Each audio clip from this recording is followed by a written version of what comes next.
Welcome back to Kaizen by Doggie Dojo, the podcast where we train mindfully, grow intentionally, and strengthen the bond between you and your dog, one small step at a time.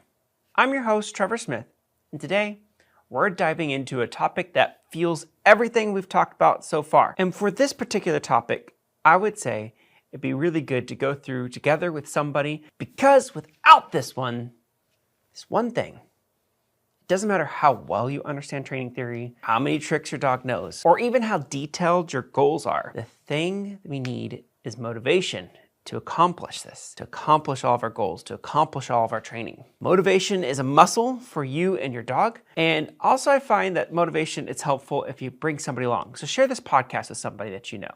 But before we get started, let me ask you something. Have you ever wanted to train your dog, but just couldn't bring yourself to get off the couch, to stop watching that show, or get started on the training session? Or maybe you are motivated and you look at your dog and your dog looks at you like, I'm good. I don't need any training. That's not failure. That's not laziness. That's just motivation. That's just being human or being canine. Motivation isn't something that you either have or don't. It's a muscle. And like a muscle, you need the right warm-up, fuel, recovery, to stay strong. We're going to talk about how to keep yourself motivated, how to keep your dog motivated, and how to make training feel less like a chore and more like a game. Both you and your dog are going to love to keep playing. Recently, I was reading the book called The Power of Fun by Catherine Price. And she nailed something that I've thought about for years, but I really couldn't put into words. She talks about what actually sparks motivation in the brain through what she calls dopamine triggers. And here are the top 3: novelty, rewards, and unpredictability. Let's go and break these down real quick. And I'll show you how to use each one of these in your training, both for yourself and for your dog. Novelty. Do something new. Our brains love new things, and so do our dogs' brains. When training feels stale, motivation drops.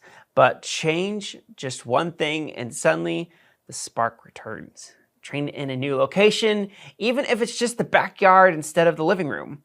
Use a different toy or reinforcer. Teach a silly new trick you've never tried before. For example, instead of practicing the same stay, try adding a little spin cue or a little jump over a bar.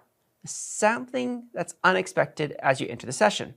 This perks up the dog and also gets you excited to train as well. Next is rewards. Let's celebrate those wins. Motivation is driven by reward, but not just for your dog. You need reinforcement too. Ask yourself, what makes you feel good about training? Is it checking a task off your list? Watching your dog succeed? Treating yourself to a coffee after a focused session? For me, I usually try to get my coffee or caffeine in before I train, but that can help if it helps you afterwards as well. Reinforce your own consistency, because motivation builds when we celebrate progress and not just the results. And for your dog, don't just use the same old kibble. Bring out that high-value treat they go crazy for. Or better yet, reward with play, tug, fetch, or praise in a goofy voice. Make it worth it. Next is unpredictability. Keep them guessing. One of the most powerful ways to trigger motivation for you and your dog is unpredictability. It might kind of seem strange. That doesn't mean chaos. It doesn't mean surprise.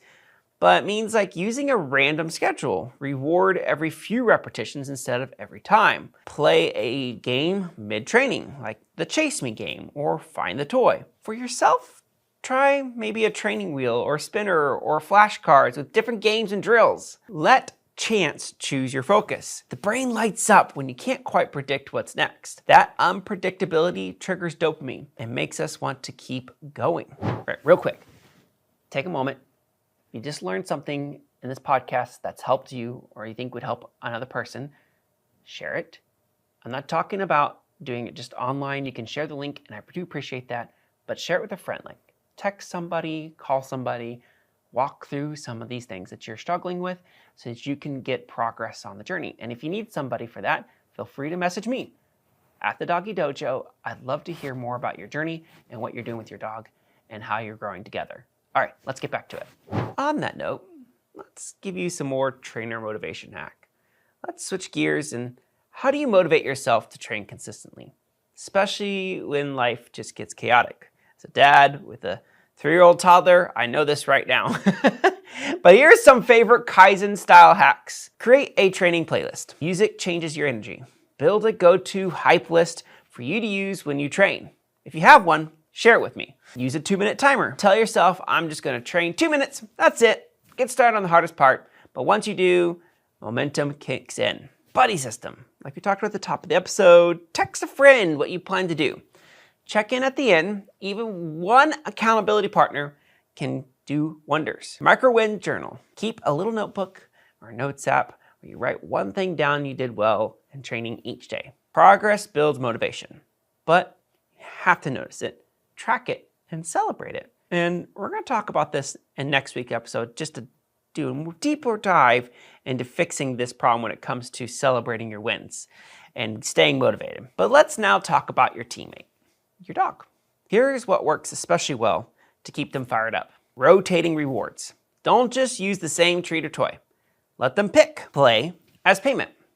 End each cue with a quick game of toss, of tug, belly rubs. If they don't like toys, it's okay. Just get goofy and have some fun with it. Training breaks. Keep sessions short and snapping.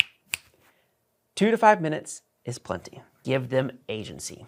Let your dog choose the toy, the direction of the walk, what trick to do next.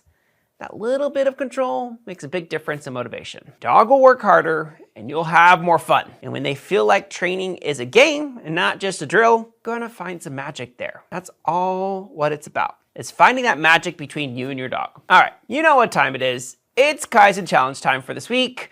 I've given you already a few, but let's do this. Pick one dopamine trigger, novelty, reward, or unpredictability, and use it in your next training session. Here's how. Write down what changed. Note how you felt about what happened to your dog and how your dog responded. And bonus points, share it with me on Instagram at the Doggie Dojo or use the hashtag Life with Your Dog. We're training as a team here. We're working together. We're having some fun. Let's celebrate that fun. Let's build that momentum. Let's spark motivation together. Before we wrap up, I want you to remember this. Don't need more willpower. You need more fun. We're going to talk about that in future episodes. And motivation isn't just about pushing through. It's about pulling yourself and your dog into a moment of curiosity, joy, and play. So try something new this week. Don't just do the same old, same old. Make training unpredictable and celebrate those small wins because that's what keeps the fire going. And we're going to dive deeper into celebrating the small wins next week. But for now, thanks for joining here on the Doggie Dojo. The journey is just getting started and we're growing together and we're growing stronger every small step of the way. Let's train, let's grow, let's have fun together. And as always, have some fun with your dog and we'll see y'all next time. Bye. All right, if you've enjoyed the Doggie Dojo, I have some resources for you. Link down below. I have on my Patreon some guides that you can download. I think it's gonna be great. You don't have to buy a membership at the Patreon. I do appreciate any support, but if you just want some guides to help you walk through some of these training principles, then I have them all for you and they're ready to download. And if you have any questions or comments, leave them down below. And if you have any questions or comments or things you want to talk about or you're struggling with, I want to hear about them. Put them down below in the comment section.